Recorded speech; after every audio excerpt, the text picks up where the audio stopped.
प्रस्तुत है छठ गीत। छठी माई के गीतिया गवावे लगल, आहो रामा घिउआ में ठेकुआ छनाए लगल।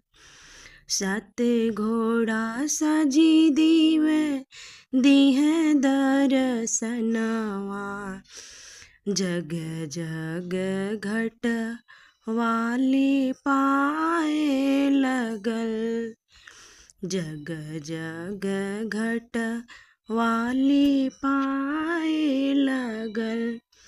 केहू आवे दिल्ली से, केहू बम्बईया से, कि सब लोग दिलवा में बसल छठी मैया के। किया हो रामा जग जग जननी टंगाए लगल। किया हो रामा हरी हरी उखिया कटाए लगल।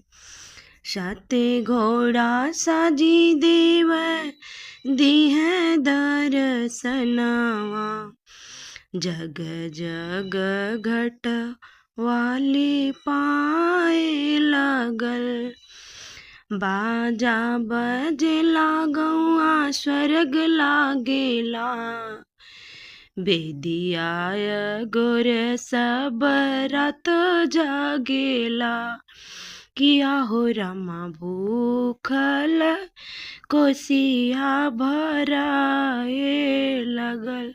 किया हो रामा छठी माई के आगमन बुझाए लगल।